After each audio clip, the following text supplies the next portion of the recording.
অর্জুন সিংকে প্রার্থী না করার প্রতিবাদে ব্যারাকপুর লোকসভা কেন্দ্রের আমডাঙ্গা বিধানসভার দত্তপুকুর নরসিংহপুর মোড়ে যশোর রোড অবরোধ করে বিক্ষোভ তৃণমূল কর্মী সমর্থকদের। দাবি, অর্জুন সিংকে প্রার্থী করতে হবে ব্যারাকপুর লোকসভা কেন্দ্র থেকে, না হলে হারার আশঙ্কা রয়েছে ব্যারাকপুর লোকসভা কেন্দ্রে। এই অভিযোগ তুলেই রাস্তায় বেঞ্চ ও লোহার পাইপ ফেলে অবরোধে সামিল হন তৃণমূল কর্মী সমর্থকরা। প্রসঙ্গত 2019 লোকসভা নির্বাচনে বিজেপি থেকে অর্জুন সিং প্রার্থী হয়ে বিপুল ভোটে জয়যুক্ত হয়েছিলেন ব্যারাকপুর লোকসভা কেন্দ্র থেকে। পরবর্তী সময় তৃণমূলে যোগদান করেন তিনি।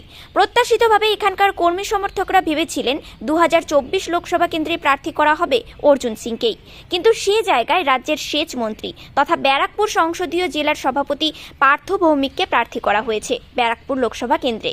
সেই ক্ষোভের বহিঃপ্রকাশে অবরোধ করে বিক্ষোভ তৃণমূল কর্মী সমর্থকদের। আপনারা দেখছেন নিউজ প্রাইম টাইমস, সঙ্গে থাকুন এবং দেখতে থাকুন নিউজ প্রাইম টাইমস।